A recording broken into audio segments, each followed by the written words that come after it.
Buenas tardes, mi nombre es Jorge Juncal y esta presentación va a tratar sobre la fisiología de los gases inhalados. Aunque, mejor dicho, se debería titular ¿Cómo funcionan los vapores inhalados? O, en el caso que nos ocupa, los vapores anestésicos inhalados. Quiero destacar la importancia de este tema, ya que en nuestra carrera profesional más o menos realizamos una media de 2 anestesias por día, los días de guardia más, lógicamente, durante 22 días al mes, de momento tenemos fines de semana, durante 11 meses al año, también de momento, aún tenemos un mes de vacaciones, durante 40 años de vida laboral, de momento, porque a lo mejor dentro de unos años pues serán 50 incluso 60. Bueno, el total hace unas 20.000 anestesias que realizaremos en nuestra carrera profesional, 66% de las cuales usaremos vapores anestésicos inhalados, lo que significa que a lo largo de nuestra carrera vamos a realizar unas 13.000 anestesias inhalatorias. Por tanto, vemos que es muy importante saber cómo funcionan estos vapores y cómo puedo dominarlos.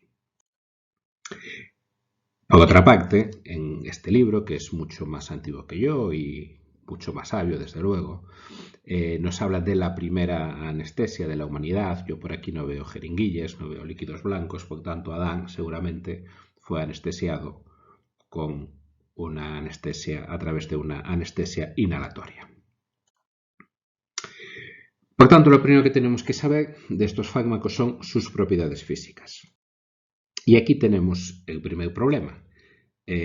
Nosotros lo que usamos son líquidos. Tenemos unas botellitas llenas de líquidos que lo introducimos en un vaporizador y ya estoy dando pistas y a través de un circuito va a llegar al cerebro, que es donde hace su función. Por tanto, es interesante saber cómo pasamos este líquido, cómo vamos a introducir este líquido en el cerebro del paciente. Tenemos muchos conceptos que nos suenan, pero sinceramente no tenemos ni idea de lo que significan. Lacan, coeficiente de partición, constante de tiempo, etcétera, etcétera. Todos conocéis estas tablitas llenas de números, que por supuesto hay que sabérselos todos, con 4 o 5 decimales, que son los que van a definir cómo las características de nuestros gases y de nuestros vapores, y cómo funcionan. Vamos a empezar a explicar, Vamos a empezar a explicar estos tres conceptos, lo que es el peso molecular, la temperatura de ebullición y la presión de vapor de saturación. Todos los gases, y por lo tanto los vapores también, están sometidos a las leyes de los gases, de Avogadro, de Gay-Lussac, de Boyle. Seguro que nos suenan, lo hemos estudiado en el colegio. Nos lo han explicado en algún curso, seguramente, durante la carrera, en algún curso durante la residencia, pero lo mismo que lo hemos entendido, nos hemos olvidado. Pues yo también os voy a proponer olvidarnos de las leyes de los gases y centrarnos en la ley de partidos políticos, que vamos a entender mucho mejor cómo funcionan. Fijaos, vamos a imaginar que esto es nuestro líquido anestésico. El peso molecular sería la cantidad de, la cantidad de integrantes de ese partido político. Y aquí están todos gritando, estamos muy cohesionados, nadie nos va a separar, pero en todos los partidos políticos pues siempre hay tránsfugas y estos tránsfugas serían la presión de vapor de saturación. Es decir, son aquellas moléculas en la superficie del líquido que por voluntad propia deciden abandonar a sus hermanas, a sus colegas, y se van a vivir su vida. Pues la presión teórica que estas moléculas ejercerían en un espacio cerrado equivale a la presión de vapor de saturación. Nosotros le llamaremos tránsfugas. Pero es de aquí que aparece la pasta por medio, aparece el soborno. ¿Qué es el soborno? El soborno es la temperatura.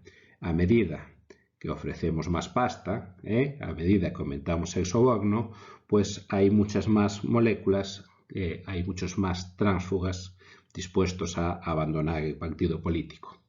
Pues bien, esta temperatura sería la temperatura de ebullición, es decir, aquella temperatura a la cual todas las moléculas del líquido desean salir a la superficie. Es decir, aquí ya no hay cohesión política ninguna. Aquí ya todo el mundo querría aceptar la pasta y salir del grupo. Muy bien, pues aquí tenemos nuestro líquido con sus tránsfugas, con su presión de vapor de saturación, pero es de aquí que llega la dictadura. ¿Y qué es la dictadura? Pues la dictadura es el aumento de presión. Aquí nuestro líquido ya no está sometido a la presión atmosférica, sino está sometido a una presión superior. Aquí ya nadie quiere salir del grupo, por lo tanto, cuanta más presión, hay menos tránsfugas, cuanta más dictadura hay menos tránsfugas y la presión de vapor de saturación disminuiría. Por un lado tenemos tránsfugas es igual a la presión de vapor de saturación, el soborno adecuado sería la temperatura de ebullición y la dictadura sería la presión externa a la cual sometemos a nuestro líquido anestésico. Entonces ya tenemos una primera derivada práctica de estas tres propiedades. Es cómo funcionan los vaporizadores. Fijaos, aquí tenemos la cámara de vaporización, por tanto, estamos diciendo que en condiciones normales las moléculas de la superficie saltan del líquido y saturarían esto. ¿Con qué presión? Pues en el caso que nos ocupa, que es el sevoflurano, podemos hacer los cálculos. Si dividimos la presión de vapor de saturación por la presión atmosférica, significa que si hacemos pasar un flujo de gas por aquí, saldría saturado aún con un 21%, es decir, un 21% de gas que atraviesa la cámara de vaporización tendría sevoflurano. Este es un valor, lógicamente, que no es clínico, no lo podemos usar en nuestros pacientes. Entonces, lo que hacemos es, con este diag, dependiendo del vaporizador, o con este otro, aumentamos o disminuimos el bypass. Por tanto, vamos a diluir este 21% hasta conseguir la concentración anestésica que nosotros queremos aplicarle al paciente. El desflurano funciona un poquito diferente. Fijaos. La presión de vapor del sevoflurano es de 664, tiene una temperatura de ebullición de 25 grados. Significa que a temperatura ambiente, en un día un poquito caluroso, el desflurano empezaría a ebullir de forma espontánea. Si usáramos un vaporizador como el de sevoflurano, el 87% del flujo de gas que pasaría por ahí llevaría desflurano. Esto es inviable y usar un vaporizador de bypass. Por tanto, ¿qué hacemos? Aumentamos la dictadura, aumentamos la presión externa, por lo tanto la presión de vapor de saturación disminuye y ya lo tenemos en unas condiciones buenas para aplicar a nuestro paciente.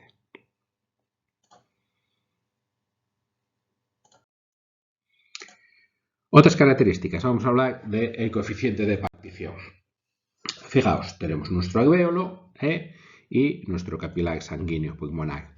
Coeficiente de partición sangre-gas, en este caso de sevoflurano, es de 0,68. ¿Qué significa esto? Pues esto es más o menos 2/3, ¿sí? ¿Estáis de acuerdo conmigo? Bueno, pues esto es para tontos. Coeficiente de partición sangre-gas, 2/3, significa que para que haya dos moléculas de sevoflurano en sangre, en el capilar alveolar, tiene que haber 3 moléculas de sevoflurano en el alveolo. ¿Sí? Otro ejemplo, coeficiente de partición sangre-gas, en este caso el desflurano es 0,42, significa que para que haya las mismas dos moléculas de desflurano en el capilar alveolar, tiene que haber 5 moléculas de desflurano en el alveolo. ¿Vale? ¿Cuál de estos dos fármacos es más soluble así viendo a simple vista? Pues vamos a ver a continuación un ejemplo. ¿Os acordáis cuando estudiamos física en el colegio? Solubilidad es lo mismo que miligramos se mide en miligramos partido de mililitro, que es lo mismo es dividir la masa entre el volumen. Vale. podemos hacer una analogía, ya que las moléculas pesan, podemos dividir, podemos concluir que la solubilidad es igual a moléculas dividida por volumen. Muy bien. Suponiendo que estas dos cajas tengan el mismo tamaño, ¿cuál de estos gases será más soluble? Es decir, ¿cuál tendrá más moléculas en el mismo volumen? Pues lógicamente, este, que sería nuestro desflurano, tiene más moléculas en el mismo volumen que este otro gas.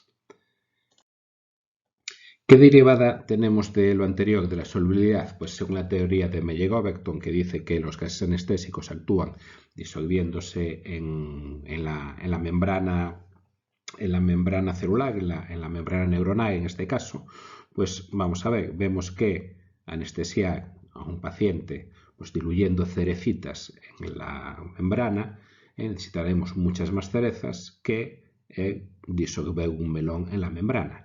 Por eso, los gases más solubles, como es el desflurano, tenemos que poner el vaporizador a una mayor concentración que si usamos el sevoflurano, y ya no digamos el isoflurano o el halotano, que son mucho más potentes y con menos concentración alveolar conseguimos anestesiar a nuestro paciente. Otro concepto importante que tenemos que conocer para dominar los gases anestésicos es la constante de tiempo. La constante de tiempo se define como el volumen entre el flujo. En el caso que nos ocupa, sería la suma del volumen del sistema, es decir, el volumen interno del respirador más el volumen de las tubuladuras, más la capacidad residual funcional del paciente, dividido, en este caso el flujo es el flujo de gas fresco que nosotros aplicamos a nuestro paciente. Vamos a poner un ejemplo práctico. Imaginemos que tenemos un barril de 10 litros lleno del líquido que queráis, aquí a rojo, no sé por qué, pero bueno, lleno del líquido que queráis, 10 litros de vino, y tenemos un grifo que vacía el tonel a un ritmo de 1 litro por minuto, como vemos en la fórmula anterior. Volumen dividido entre flujo, es decir, 10 litros dividido entre 1 litro minuto, nos dice que la constante de tiempo es de 10 minutos. Entonces diremos, ¿cuánto tiempo se tarda en vaciar este tonel? Pues, lógicamente, tenemos 10 litros, si se vacía 1 litro minuto, pues va a tardar 10 minutos.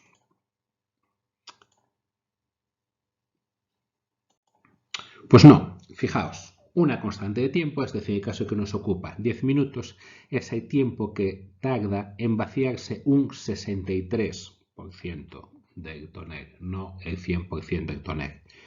Entonces, vamos a ver, si se han vaciado 6,3 litros en 10 minutos, pues los 3 litros que nos quedan, pues tardará 5 minutos más. O sea, en 15 minutos, pues ya tenemos el tonel vaciado. Pues tampoco.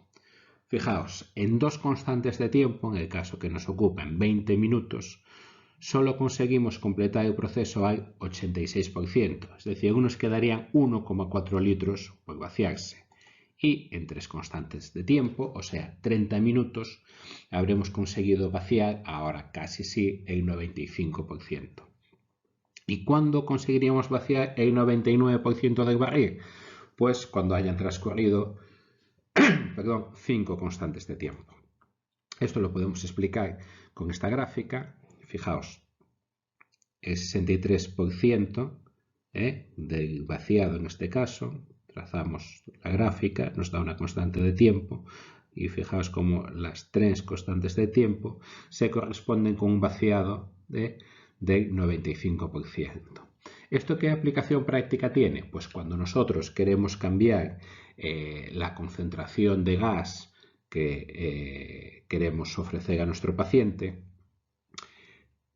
el volumen del sistema y la capacidad residual funcional del paciente pues no la podemos modificar, es la que es. Por tanto, si queremos acelerar este proceso, tendremos que aumentar el flujo de gas fresco. Es decir, si yo tengo un paciente al cual le empieza a subir el bis o empieza a moverse y yo sospecho que está despertándose y quiero subirle la concentración de gas para que el paciente esté anestesiado, no llega con que yo abra el dial del vaporizador, tengo que abrir el dial de vaporizador y acompañarle con un aumento del flujo de gas fresco si quiero que esta modificación sea más rápida.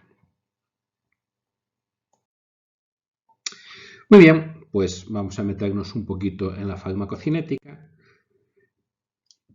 Perdón, que en el caso que nos ocupa, pues la farmacocinética de unos gases, perdón, de unos fármacos se puede dividir en tres apartados: captación, distribución y eliminación del fármaco. Pero como estamos usando vapores anestésicos, pues vamos a hacer la analogía con la inducción, el mantenimiento y el despertar del paciente.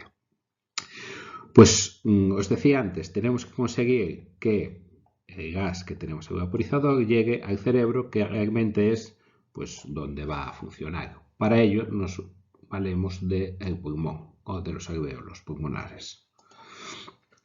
Por tanto, ¿de qué va a depender la inducción del paciente? ¿De qué va a depender la velocidad de que un paciente se quede dormido, es decir, que alcancemos un equilibrio en el lugar de efecto que es el cerebro?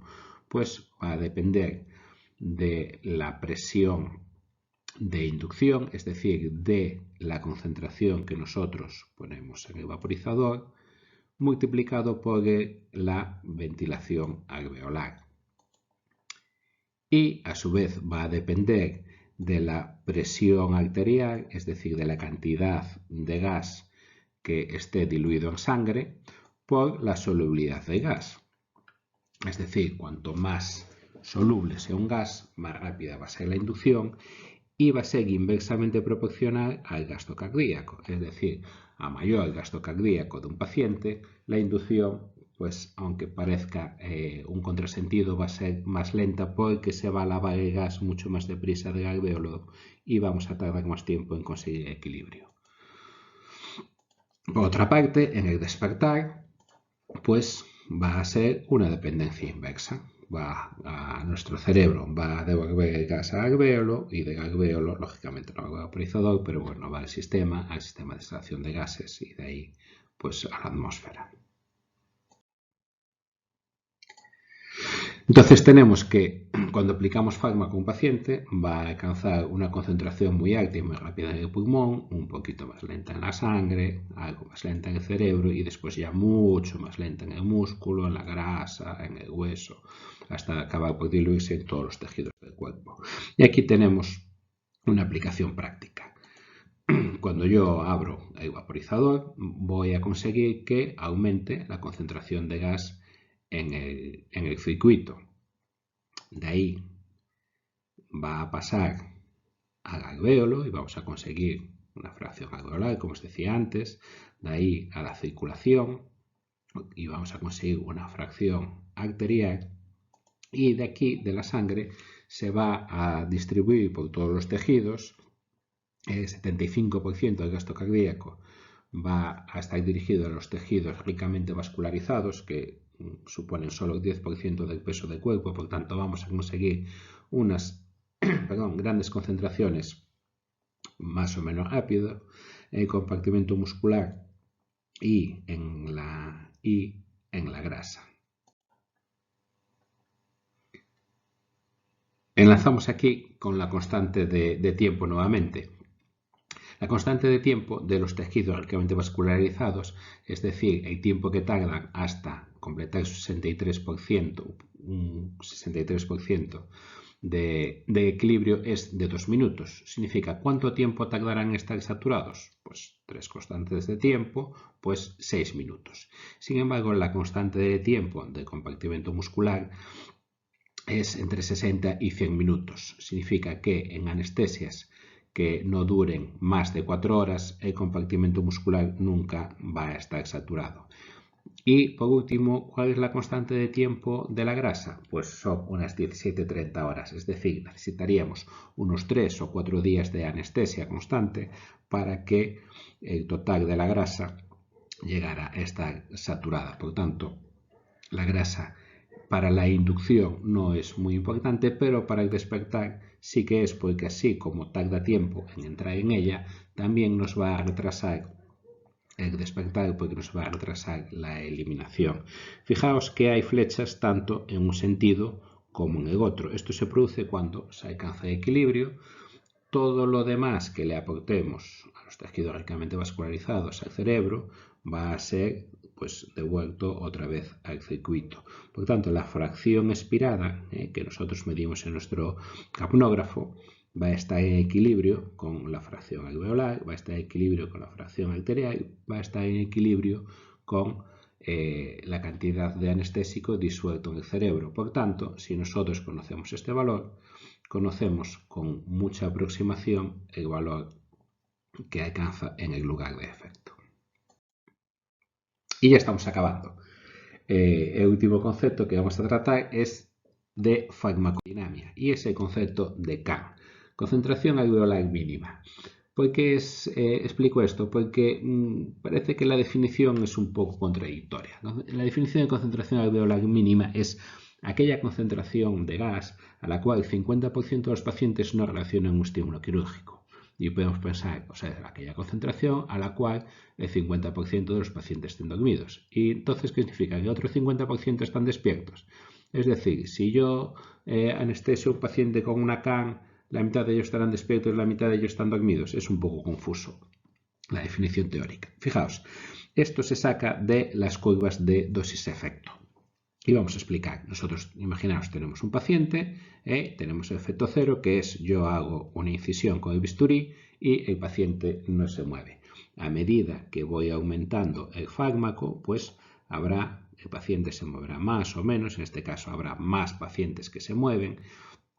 Yo sigo aumentando el fármaco, cada vez menos pacientes se mueven, cada vez menos pacientes relacionan el estímulo a la incisión quirúrgica, hasta llegar un momento que yo ya tengo a todos los pacientes anestesiados, ninguno reacciona, por tanto, por mucho que aumente la concentración del fármaco, no voy a conseguir mayor efecto. Muy bien, pues una vez que tenemos esta curva, efecto cero, todos se mueven, efecto máximo, nadie se mueve, yo cojo la mitad, tiro hacia abajo y digo que esto es la dosis efectiva 50, porque esto es una CAM de 1, que en los fármacos principales que usamos, en el desflurano se corresponde a un 6% y en el sevoflurano a un 2%. Es decir, yo quiero conseguir la CAM de 1 de sevoflurano en un paciente, pues voy a tener que conseguir en el expirado, acordaos, es en el equilibrio, es el valor que está en equilibrio con el cerebro, voy a necesitar que en el expirado haya un 2% de desflurano. Entonces, si la dosis efectiva 50 es una CAM de 1, entonces yo, para tener un efecto del 100%, necesitaré una CAM de 2. Pues fijaos, efecto 95%, yo os digo, el 100%, como es un límite, es complicado obtener, pues el efecto 95% se corresponde con una CAM de 1,3. Un valor útil que sería la MAC intubación, es decir, para que yo pueda intubar a un paciente solo con gases, sin ningún otro fármaco, pues necesitaré solo tener una CAM de 1,5. No es tan descabellado. Es decir, en el caso que nos ocupa del sevoflurano, pues cuando yo tenga un expirado del 3%, podré intubar a ese paciente sin miedo a que reaccione al estímulo doloroso. Sabemos que el desflurano es muy irritante de las vías aéreas superiores, por tanto no lo debemos usar en altas concentraciones con un paciente despierto y sin apoyo de otros fármacos. Otro valor clínico que nos importa sería el McAwake, es decir, aquella concentración alveolar mínima en la cual un paciente empieza ya a despertar. McAwake se corresponde con el 5% del efecto, que es una CAM de 0,3. Es decir, cuando yo tenga un expirado de 2% de desflurano o 0,6% de sevoflurano, el paciente ese, si no tiene ningún efecto residual de otros fármacos, estará ya para despertar.